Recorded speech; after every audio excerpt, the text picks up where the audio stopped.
Very good evening, my dear friends. In this session, I will deal with various other kinds of securities. We have discussed about shares, we have discussed about debentures, we have also discussed about the derivatives. Now there are other kinds of securities like bonds and collective investment scheme, which we will discuss now. Friends, apart from the shares, debentures, and derivatives, there are other kinds of securities which are termed as bonds. A bond is also a debt investment. It's not a share, it's like a debenture, but the concept is different. By purchasing the bonds, the holder loans money to the borrower company, for example. Bonds are issued by the companies, the governments, the agencies of the government, and non-government entities. The holders are the creditors of the issuers. The bonds carry a particular rate of interest and repayable at a stipulated period as mentioned thereon. Normally it would be a longer period. The bonds are transferable but subject to the provisions of the Government Securities Act 2006. This is the most important thing. And the Government Securities Regulations 2007 and other regulations which may be issued from time to time by the central government. And of course Reserve Bank of India also. The bond is defined only under subsection 5 to section 2 of the Indian Stamp Act 1899. Different kinds of bonds can be issued by different entities such as government guaranteed bonds, municipal bonds, local government bonds, disaster bonds, tax saving bonds, floating rate bonds, easy exit bonds, capital index bonds, convertible bonds, euro convertible bonds, and like ones. The Companies Act has no provision in this regard.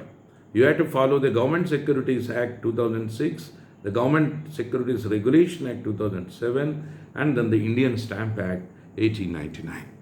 So that is the story about bonds, but the corporate entities can issue bonds and then make out appropriate long-term loans for its capital needs. The other one is very interesting and important, of course. This has got a place in the SEBI Act. This is called the Collective Investment Scheme to the investors.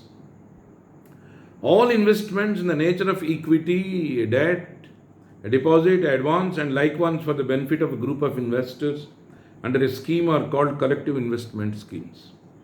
According to Clause BA to subsection 1 of section 2 of the Securities and Exchange Board of India Act 1992, collective investment scheme means any scheme of arrangement which satisfies the conditions specified in section 11AA of the said Act. Section 11AA stipulates a detailed criteria for the said scheme. It covers pooling of the contribution of investors and their employing different properties, funds, and such ones. However, the investors cannot have day-to-day control over the management of the properties. The SEBI, that is the Securities and Exchange Board of India, has issued several regulations in this regard. So it is meant for the group of investors under a scheme technically called the collective investment scheme. Then the last part of our discussion, one is bonds, collective investment scheme, last part is mutual funds. SBI mutual fund is there, and then so many other institutions also started up. I think UTI, the LIC. So what it is all? Basically, mutual funds are called globally proven viable investment plans. Mutual fund is an investment intermediary. Okay? And non-banking and non-depository in nature. It is an intermediary.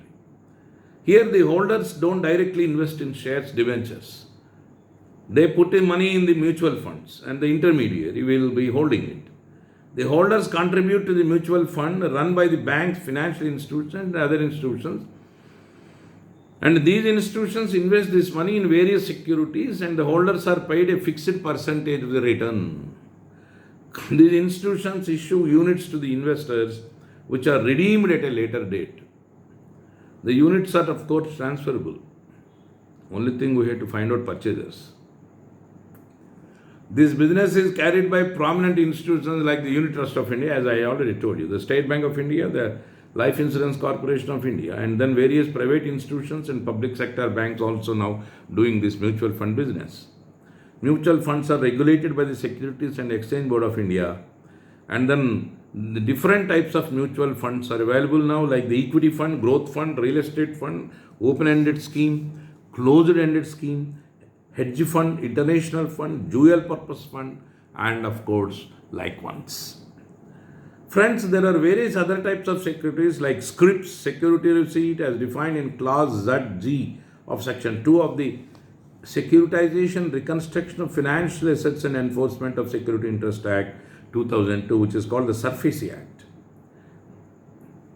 And the government securities and such other instruments as may be declared by the central government as securities.